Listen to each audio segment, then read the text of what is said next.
이 시간 우리 오늘 함께 나눌 말씀은 이사야서 40장 6절에서 8절입니다. 이사야서 40장 3절에서 8절입니다. 제가 봉독해 올려드릴 때에 겸손한 마음으로 하나님의 말씀을 받으시기 바랍니다. 외치는 자의 소리여 이르되 너희는 광야에서 여호와의 길을 예비하라. 사막에서 우리 하나님의 대로를 평탄하게 하라. 골짜기마다 도두어지며 산마다 언덕마다 낮아지며 고르지 아니한 곳이 평탄하게 되며 험한 곳이 평지가 될 것이요 여호와의 영광이 나타나고 모든 육체가 그것을 함께 보리라. 이는 여호와의 입이 말씀하셨느니라. 말하는 자의 소리여 이르되 외치라. 대답하되 내가 무엇이라 외치리이까 하니 이르되 모든 육체는 풀이요 그의 모든 아름다움은 들의 꽃과 같으니 풀은 마르고 꽃이 시들면 여호와의 기운이 그 위에 불미라. 이 백성은 실로 풀이로다. 풀은 마르고 꽃은 시드나 우리 하나님의 말씀은 영원히 서리라 하라. 아멘. 이제 오늘 또 2달 만에 또 제가 말씀을 여러분들과 함께 나누게 되었는데요. 어떠한 상황과 어떠한 상태 속에서 이 말씀을 들으시는지 제가 다 알 수는 없지만 하나님께서는 동일하게 하나님의 백성에게 오늘도 말씀을 선포하고 계십니다. 오늘 하나님의 말씀을 귀 기울여서 나의 생각과 나의 마음을 잠시 내려놓고 하나님에게 집중하는 시간이 되기를 바랍니다. 지난 시간 우리는 이사야서 40장 2절을 함께 나눴었죠. 한 2달 정도 지나서 기억이 잘 안 나실 수도 있는데요. 우리 1, 2절 앞에 있는 39장과 함께 살펴보면서 이스라엘 백성들이 하나님께 어떠한 반역을 저질렀고 하나님을 어떻게 배신했으며 그럼에도 불구하고 40장 1절에서 하나님은 여전히 이스라엘 백성들을 나의 백성이라고 이야기하시면서 나의 백성을 위로하라 라고 하시면서 위로하시고 계신 말씀을 나눴습니다. 그리고 이제 2절에서 그 위로하시는 이유와 내용에 대해서 우리가 조금 나눴는데요. 결론적으로 그 위로의 이유와 내용이 그 이스라엘 백성들의 행위나 어떤 순종에 있지 않고 장차 오실 메시아 곧 예수 그리스도로 통하여 그 위로가 성취되고 위로가 이루어지는 사실을 우리들이 알 수 있었습니다. 그러면 이제 이런 질문을 우리가 하나 할 수 있겠죠. 만약에 이스라엘 백성들이 위로받고 이스라엘 백성들이 구원받은 이유가 그들에게 있는 것이 아니라 오직 예수 그리스도 메시아의 통한 공로를 통해서 그 구원과 그 위로가 이루어졌다면 이스라엘 백성들이 해야 하는 일은 아무것도 없는 게 아닌가요? 우리들이 보통 은혜라고 이야기할 때 값없이 주어지는 은혜, 값없이 주어지는 선물이라고 이야기를 하죠. 그러니까 하나님의 절대 주권, 이 값없는 은혜를 잘못 이해한 어떤 사람들은 이렇게 이야기를 합니다. 그러니까 인간의 책임을 지나치게 이제 도외시해 버리는 거예요. 어떤 인간의 순종과 공로로 구원을 받는 것을 너무 지나치게 경계하다 보니까 오히려 극단적으로 인간의 순종과 책임을 아무 의미 없는 것으로 만들어 버리는 실수를 범하게 된 것이죠. 그러니까 이들은 이제 이렇게 이야기를 하는 겁니다. 여러분들이 만약 그리스도인이 되었는데도 죄로 인하여 여전히 괴로워하고 양심의 가책을 느낀다면 여러분들은 아직 구원을 받은 사람이 아닙니다. 왜냐하면 하나님이 그리스도를 통해서 우리의 이전 죄와 지금의 죄와 앞으로 우리 지을 죄를 모두 다 용서하신 거 아닙니까? 그래서 그 죄를 예수님을 통해서 용서하셨기 때문에 우리들은 이제 그 죄로 인해 자책을 느끼거나 죄로 인해 고통스러워할 필요가 없습니다. 그리고 우리들은 선한 행동을 하기 위해서 열심히 할 필요가 없습니다. 오직 나를 구원하신 예수 그리스도를 기뻐하고 감사하는 삶만 살면 됩니다 라고 주장을 합니다. 어떻게 저의 말이 좀 설득이 되시나요? 우리 아멘하고 같이 그럼 우리 그냥 날마다 감사하면서 삽시다 이렇게 끝나면 될까요? 오늘 말씀은 그렇지 않다라는 것을 우리들이 이야기하고 있죠. 이사야는 이제 하나님께서는 이제 3절에 외치는 자의 소리여 라고 해서 1, 2절은 하나님께서 이제 말씀하신 거고, 이제 3절에서는 하나님께서 외치는 자의 소리에게 어떠한 것을 또 명령하고 있죠. 이렇게 말하라고. 그러니까 어떻게 말하고 있냐면 뭔가 그 구원받은 자들, 위로받은 자들이 해야 할 일이 있다라는 것을 제시하고 있습니다. 그러므로 구원받은 자들에게는 분명히 구원받은 자들로서의 책임이 있는 것입니다. 그래서 오늘 나눠볼 그 책임이 한 3가지 정도 같이 나눠보려고 하는데요. 첫째는 주님의 오실 길을 예비하는 삶을 사는 것이고, 두 번째는 주님의 일하심을 기대하는 삶을 사는 것이고, 세 번째는 주님의 말씀을 의지하는 삶을 사는 것입니다. 네, 첫 번째로 구원받은 자들의 삶은 장차 오실 주님의 길을 예비하는 것입니다. 우리 3절을 같이 한번 읽어볼까요? 40장 3절 한번 같이 읽어보도록 하겠습니다. 시작.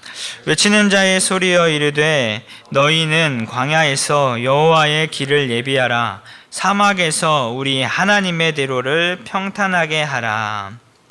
네, 이 명령은 장차 오실 왕을 위한 길을 준비하라는 것입니다.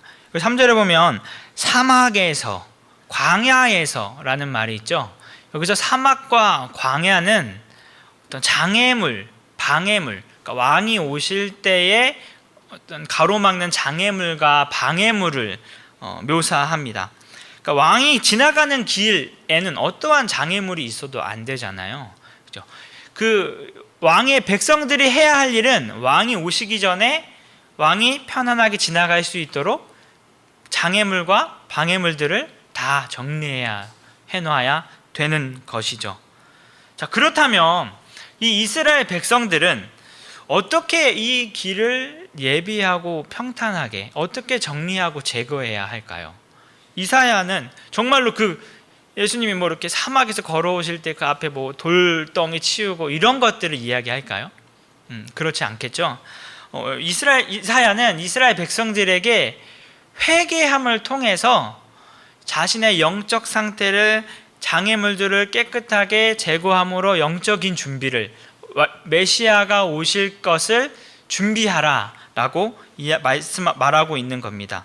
왜냐하면 이스라엘 백성들로부터 하나님과의 관계가 단절된 건 그들의 죄악 때문이었고, 바벨론의 포로로 잡혀가는 예언을 듣게 된 것도 그들이 스스로 지은 죄악 때문이었으며, 예루살렘이 멸망하게 된 것도 전적인 이스라엘 백성들의 죄악 때문이었기 때문이죠.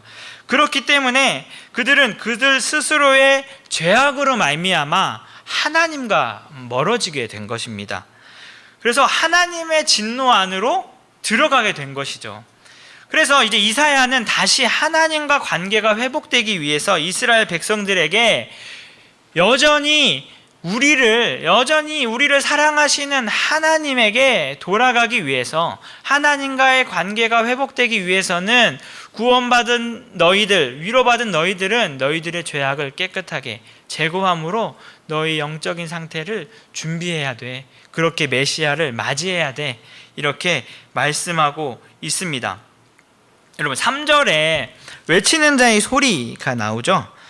이사야 시대, 이 시대 때 당시에는 누구를 가리키는지 알 수가 없었어요. 사실 이제 구약만 보고서, 이 부분만 보고서는 외치는 자의 소리가 누구인지 알 수가 없어요. 하지만 지금 우리 신약을 사는 우리들은 누구인지 알 수 있죠. 되게 사실 유명한 말이기도 하고, 복음성가에서도 찬양이 나오기도 하죠. 그게 누구죠? 네, 바로 세례 요한이죠. 요한복음 1장 23절을 우리 한번 같이 읽어볼까요? 요한복음 1장 23절입니다. 네, 찾으셨나요? 네. 제가 한번 읽어보겠습니다. 이르되 나는 선지자 이사야의 말과 같이 주의 길을 곧게 하라고 광야에서 외치는 자의 소리로라 하니라. 네, 여기서 세례 요한은 자신을 이사야가 예언한 광야에서 외치는 자의 소리라고 분명하게 이야기하고 있습니다. 그럼 이 세례 요한이 한 일이 무엇일까요? 세례 요한이 한 일은 마가복음 1장 3절과 4절을 보면 알 수 있어요. 마가복음 1장 3절과 4절. 다 같이 이건 한번 읽어볼까요? 세례 요한이 어떤 사역을 했는지 한번 읽어보겠습니다. 시작.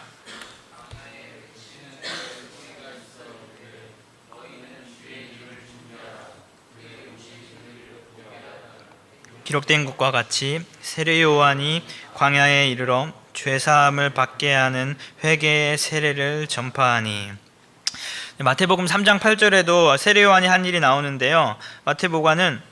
세례 요한은 그러므로 회개에 합당한 열매를 맺고 라고 말하고 있습니다. 그러니까 세례 요한은 주의 길을 준비하고 대로를 평탄하게 하는 일로 뭐를 얘기하고 있죠? 죄사함을 받게 하는 회개를 해야 한다고 선포하고 있습니다. 그러므로 이제 그 구원받은 자, 주의 길을 예비하고 평탄하게 하는 것은 세례 요한을 통하여 분명하게 알 수 있듯이 우리가 회개하는 것, 죄사함을 받게 하는 회개를 해야 하는 것이라고 이야기하고 있어요. 이것은 구원받은 자, 곧 위로받은 자에게 필연적으로 일어나는 사건이에요. 회개라는 것은. 그럼 회개가 어떻게 시작이 되죠? 내 안에 만연해 있는 죄악을 발견하고 그 죄악으로 인해 심령이 가난해지는 상태가 되죠. 그리고 애통해야 하는 것으로부터 회개는 시작됩니다. 그러니까 구원받은 자들, 위로받은 자들에게는 반드시 이러한 상태가 찾아오게 돼요. 그래서 이 죄에 대한 경각심, 이전에는 똑같이 인생을 살았는데 가지지 못했던 죄에 대한 이 경멸함과 이 경각심을 내 안에 갑자기 생기게 되는 거예요. 그리고 나서 주님께서는 이 심령이 가난하고 애통한 자를 그래서 복이 있는 자라고 이야기하신 거예요. 왜냐하면 성령님이 그렇게 하시지 않으면, 하나님께 구원받지 않으면, 위로받지 않으면 이 상태에 임할 수 없기 때문에. 그러니까 이 상태가 임한 것을 보면 저 사람은 복이 있는 자로다 라고 예수님께서 팔복에서 가장 첫 번째로 이야기하고 계시죠. 여기서 심령이 가난한 상태는 하나님의 말씀을 듣고 이제 그 말씀대로 살아야겠다고 결심을 하고 그 말씀대로 살고 싶어서 애를 쓰지만 정작 실제적인 삶 속에서 내 마음은 원하는데 그렇게 살지 못하는, 내 안에 끊임없이 생산되는 이 죄악성, 죄로 인하여 고통스럽고 괴로움에 빠진, 그리하여 결국 내 삶을 내가 통제하지 못하는 모습을 보면서 무기력함 속에 빠지게 되는 상태가 심령이 가난한 상태인 거예요. 그래서 이제는 더 이상 나 스스로, 나의 힘으론 나를 구원할 능력이 없다. 나의 스스로는 나는 하나님께 심판받을 수 없는 존재일 수밖에 없다라는 걸 깨달아서 두려움과 하나님을 경외하는 마음 속에서 심령이 가난해지는 상태에 임하는 거죠. 로이드 존스 목사는 자신의 이 설교에서 이 심령이 가난하다는 것을 자만심이 완전히 없음, 자신과 자기 의존의 완전한 없음이라고 잘 요약하고 있습니다. 이제 이러한 심령의 가난한 상태는 필연적으로 당연히 애통하는 행동을 가져오게 됩니다. 죄 그 자체의 성격 때문에 애통해 하게 되고, 죄로 인한 결과로 인해 애통해하게 됩니다. 고통스러워하는 거죠. 이러한 고통스러움 속에서 결국에는 하나님께서 하나님의 말씀을 듣게 하심으로, 복음을 들리게 하심으로 이제 장차 오실 이 메시아 예수 그리스도에게 나아갈 수 있게 해주시는 겁니다. 그럴 때 우리들은 그 예수 그리스도의 복음을 믿고 우리들이 믿음의 삶을 살아가게 되는 것이죠. 이것은 우리의 이제 영적 상태를 점검하는 아주 중요한 기준이 됩니다. 그러니까 만일 죄에 대한 경각심이 없다면, 내 안에 죄를 죽이기 위한 전쟁이 내 삶 속에 없다면, 오늘 이 본문에 이스라엘 백성들과 똑같은 상황에 처해 있는 겁니다. 그러니까 이스라엘 백성들은, 우리 민족은 하나님께서 택하신 하나님의 백성들이야, 우리들은 하나님이 택하셨기 때문에 절대로 멸망하지 않을 거야 라는 이 프레임에 갇혀서 자신의 죄악을 돌아보지는 않고, 수많은 선지자들이 그렇게 돌이키라, 회개하라, 하나님 앞에 돌아오라 라고 이야기한 그 명령을 듣지 않았어요. 하나님께서 분명히 이스라엘 백성들에게 내가 거룩하니 너희도 거룩하라 라고 하신 그 명령을 이행하지 않고 오직 그 프레임에 갇혀서 자만함에, 교만함에 그렇게 살았던 겁니다. 그래서 결국 어떻게 됐습니까? 오늘 이 39장의 예언처럼 그들은 결국 멸망하게 돼요. 예루살렘 성전, 하나님이 계시다는 그 예루살렘 성전은 흔적도 없이 사라지게 되고, 그들은 모두 다 바벨론의 포로로 잡혀가게 되는 것입니다. 결국 하나님의 진노 아래에 무서운 징계를 받게 되었습니다. 그런데 이 일은 오늘날 우리에게도 똑같이 일어날 수 있습니다. 우리는 여러분 어떻습니까? 우리도 예수님이 우리의 죄를 예수님이 우리 죄를 위해서 십자가에 달려 죽으셨음을 나는 믿어. 그러니까 나는 천국 갈 거야.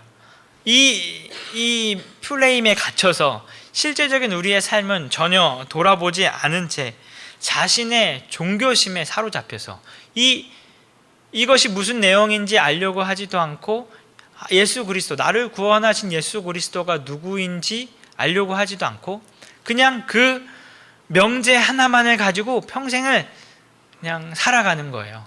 그런 사람들에게 예수님께서는 분명하게 이야기하십니다. 예수님은 독사의 자식들아 라고 이야기를 하시는 거예요.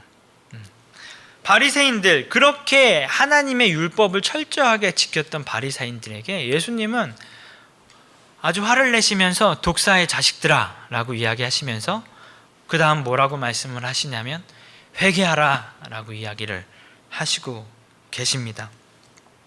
여러분, 하나님의 길을 예비하지 않고 하나님의 위로의 말씀을 들었음에도 회개하지 않는 사람에게는 위로는 없습니다. 구원은 그 사람에게 없습니다.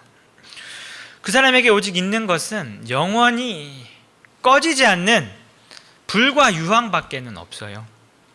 그들은 도끼에 찍혀 불에 버려지게 되는 상황에 처하게 될 겁니다. 자신의 죄악을 바라보면서 심령의 가난함을 느끼지 못하고 애통해하는 마음이 없는 사람은 하나님께서 인내의 손을 걷어가는 그 순간 그들에게 남는 것은 뭐라고요? 하나님의 진노밖에는 남지 않는 거예요. 네. 그러므로 하나님의 위로를 받은, 우리 구원받은 성도 여러분, 우리들은 주님의 오실 길을 날마다 예비하는 삶을 살아야 합니다. 세례 요한의 말이 하나님의 말씀을 통해 오늘날에도 우리에게 그대로 전해지고 있는 것입니다. 회개하라, 천국이 가까이 왔느니라. 독사의 자식들아, 누가 너희를 가르쳐 임박한 진노를 피하라 하더냐. 그러므로 회개에 합당한 열매를 맺고, 4절에서는 이제 이러한 준비가 끝나고 나서 장차 메시아가 오셨을 때 일어날 일을 묘사하고 있습니다. 우리 4절에 보면 골짜기, 언덕, 그리고 고난, 골짜기, 언덕, 고르지 아니한 곳, 험한 곳, 이런 곳이 나오죠. 이러한 것은 곧 죄악, 고난, 고통, 절망과 같이 하나님과 반대되는 것을 또 여기서 묘사하고 있어요. 그런데 이제 이것들이 모두 어떻게 되냐면, 골짜기는 도두어지고 언덕은 낮아지고 고르지 아니한 곳은 평탄하여지고 험한 곳이 평지가 된다라고 이야기합니다. 그러니까 모든 것이 이제 평평하게 된다라는 거죠. 그러니까 즉 모든 것이 하나님과 이 반대되는 모든 것이 제거된다는 것을 이야기합니다. 이사야는 이제 메시아께서 이러한 모든 문제들을 해결해 주실 것을 예언하고 계신 겁니다. 그리고 이어서 6절에서는 이러한 5절이죠. 이 5절에서는 이러한 영광을 모든 사람이 보게 될 것이라고 이야기하고 있습니다. 여러분, 하나님의 백성들은 이 날을 기대하며 살아야 합니다. 날마다 나를 괴롭히는 죄를 제거해 주실 때를 기대해야 되고, 끊임없이 절망과 좌절과 고통 속으로 몰아넣는 환경들을 다 제거해 주실 것을 우리들은 기대해야 합니다. 이 날은 반드시 올 것이기 때문입니다. 바로 여러분들을 통하여 창세전에 예언하시고 창세전에 작정하신 이 일을 행하실 것이고, 최종적으로 예수 그리스도께서 이것을 완전하게 성취하실 것입니다.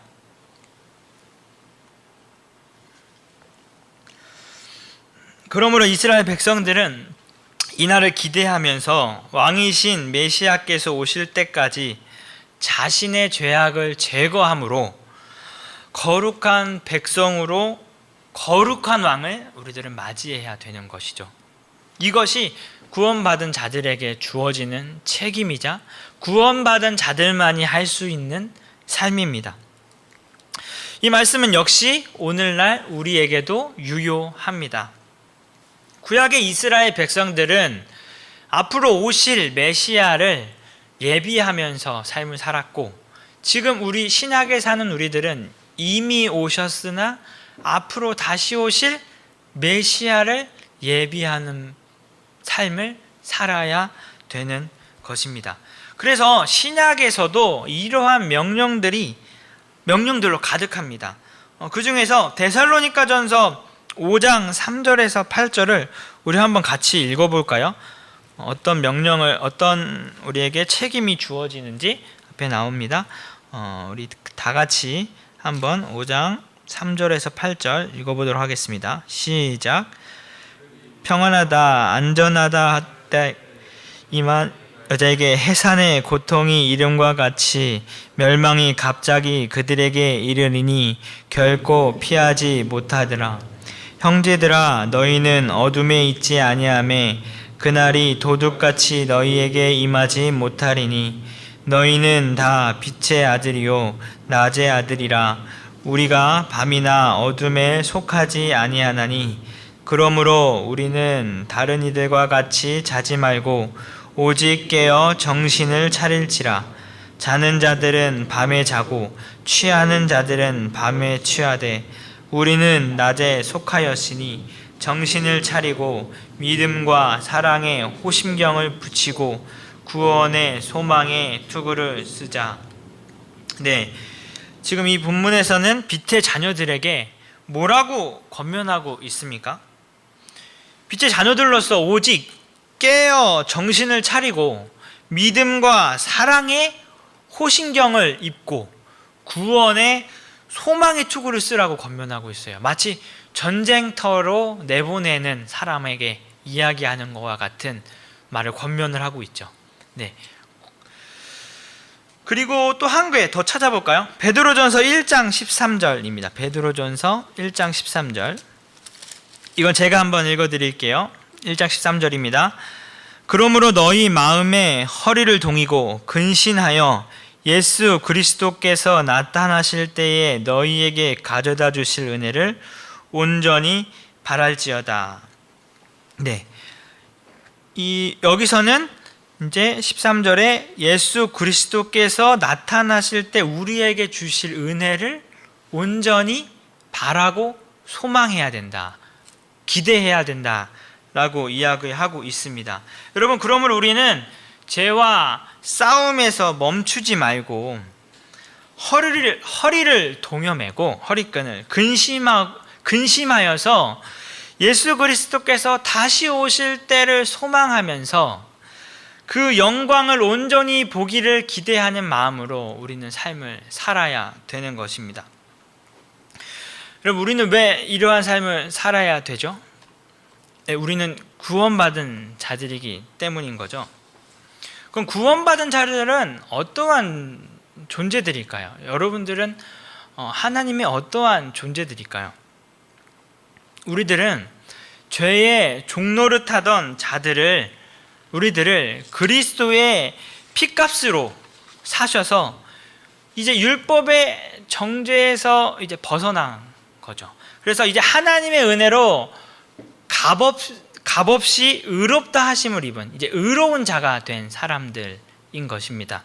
그러니까 이것은 돈이나 명예나 어떤 썩어질 것으로는 절대로 얻을 수 없는 구원입니다.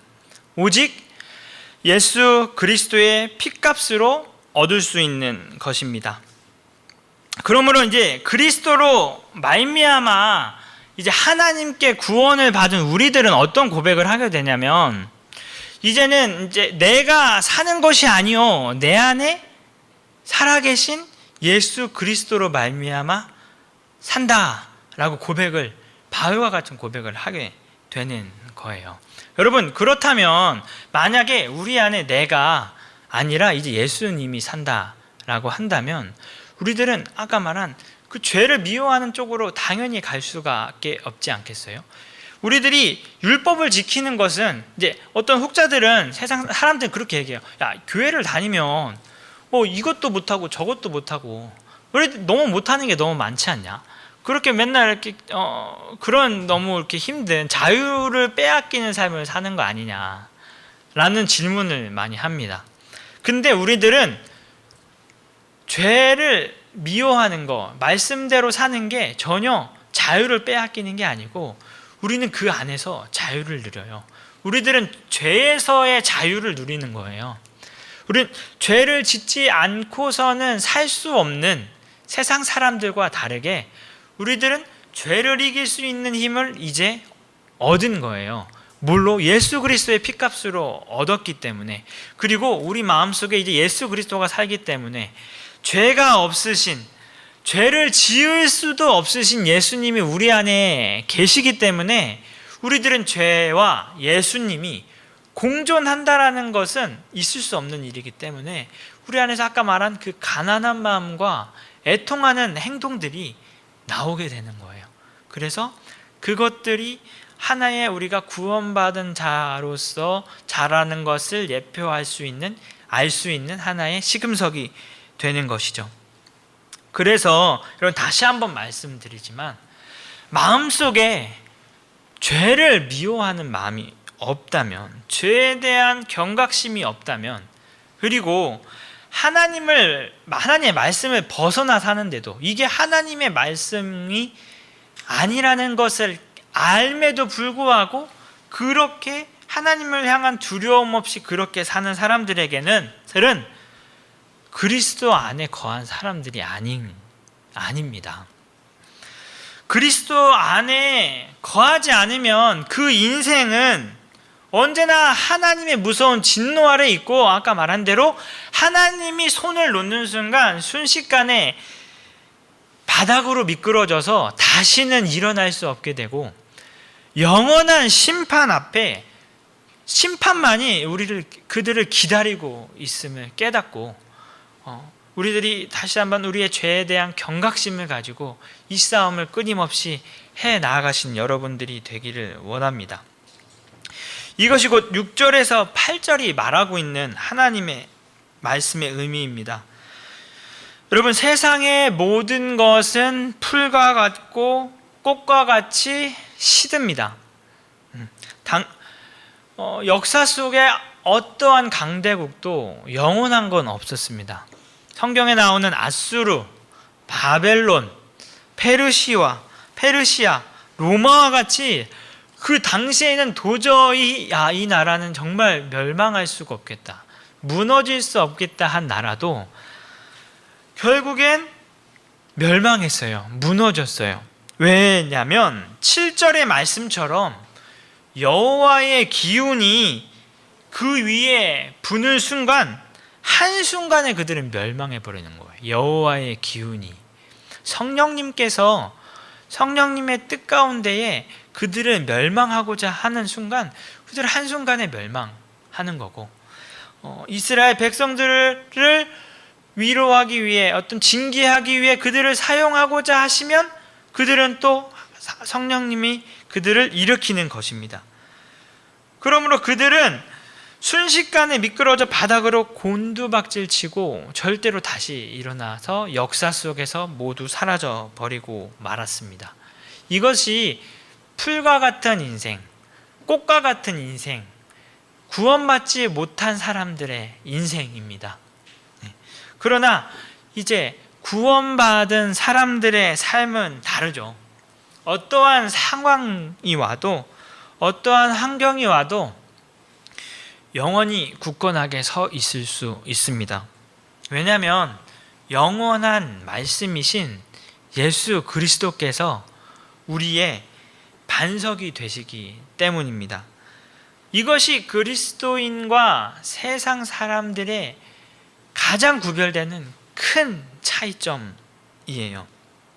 여러분, 예수 그리스도로 말미암아 구원을 받으신 우리 성도 여러분들, 지금 처한 상황과 환경 우리들은 바라보는 순간 우리들은 우리 스스로 견뎌낼 수 없어요.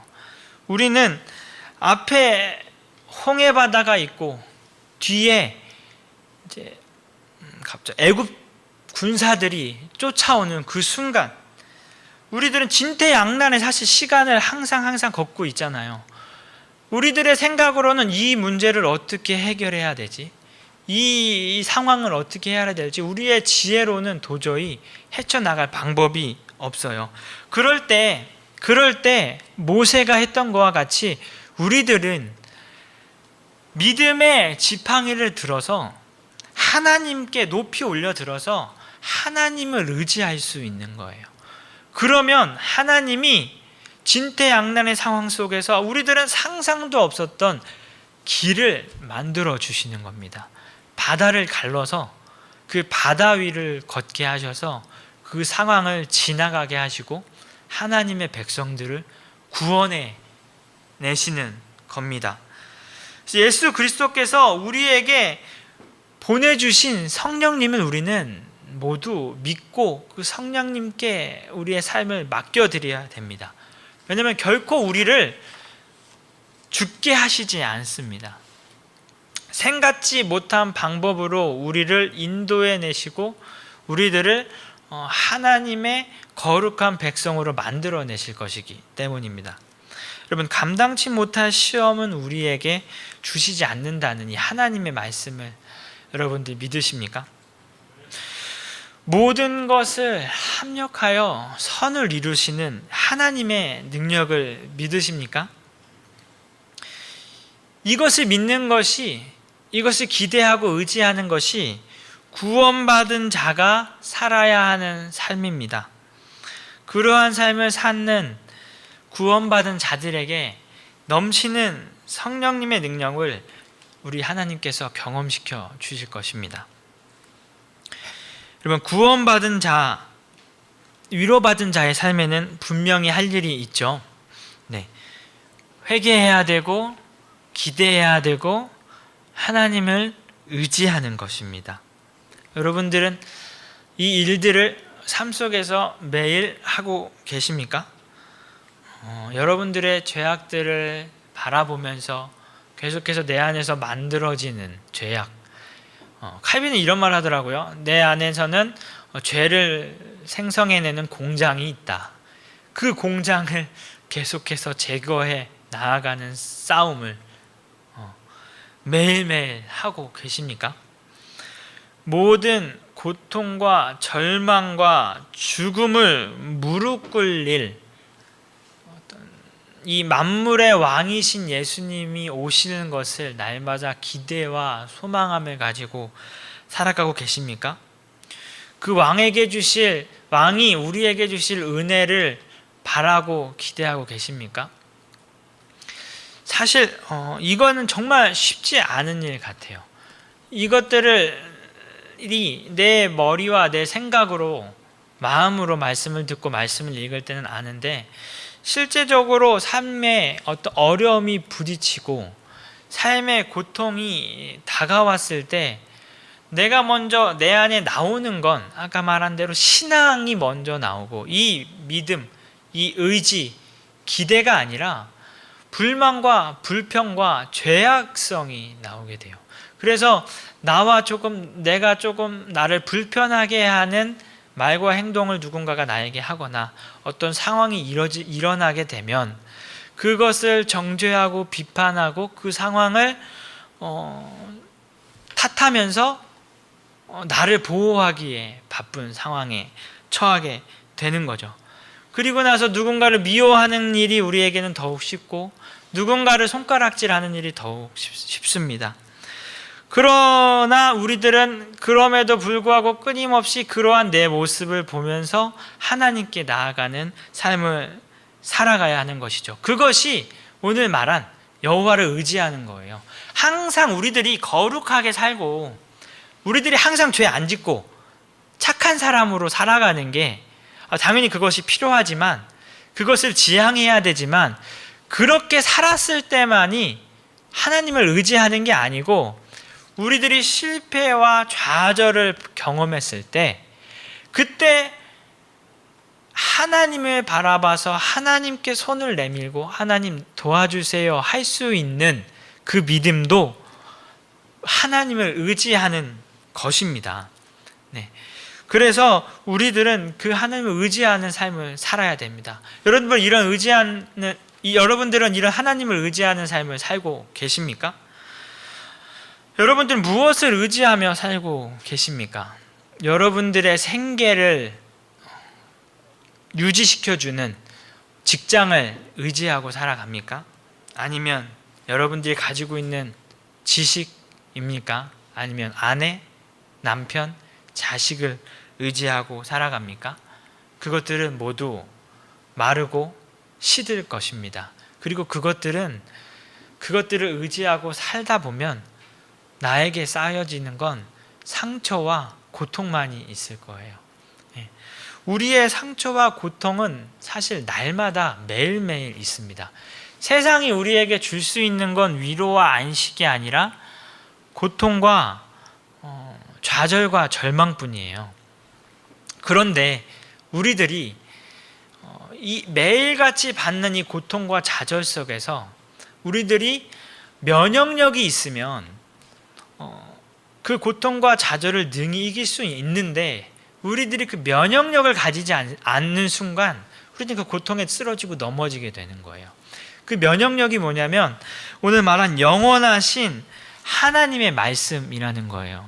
하나님의 말씀, 기도, 성령님께서 우리에게 주신 은혜의 방편을 사용하지 않으면, 우리 안에 면역력을 키워내지 않으면 세상에서 끊임없이 우리에게 주는 고통과 좌절과 절망 속에 우리들은 매여 살 수밖에 없는 것입니다. 오늘날 우리 그리스도인들은 이런 너무나도 힘든 시기를 살고 있죠. 그러나 이제 이것은 성경의 근거에서 본다면 정말 그리스도께서 오실 날이 정말 머지 않았다라는 것입니다. 계시록에서는 심판의 날이 다가올수록 세상의 권세자들이 더욱 날뛸 것이라고 분명하게 예언하고 있습니다. 어떻게든지 주님의 택하신 백성들을 쓰러뜨리기 위해 수단과 방법을 가리지 않고 주님의 백성들을 공격한다라고 이야기하고 있습니다. 그러므로 여러분들, 오늘 이 베드로전서가 베드로에게 이야기했듯이, 베드로가 그 당시의 백성들에게 이야기했듯이, 그 당시의 백성들도 굉장히 힘든 상황 속에 있었거든요. 로마의 핍박과 압박에 그리스도를 믿는 것은 곧 죽음과 맞바꾸는 일이었어요.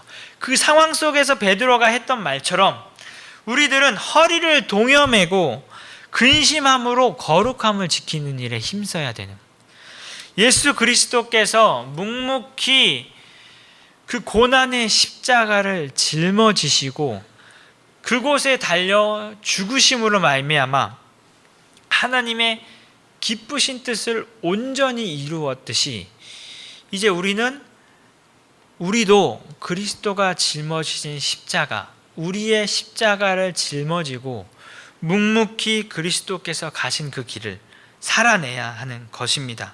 그것이 그리스도의 몸된 자녀들로서 마땅히 해야 할 것이고, 그 길은 절대 죽음과 절망과 한숨의 길이 아닙니다. 그 길은 영광의 길이고 명예로운 길인 것입니다. 우리 날마다 그 길을 살아가며 하나님의 길을 예비하고 기대하며 의지하는 삶을 살아가는 우리 같이 걷는 교회 성도님들 되기를 소원합니다.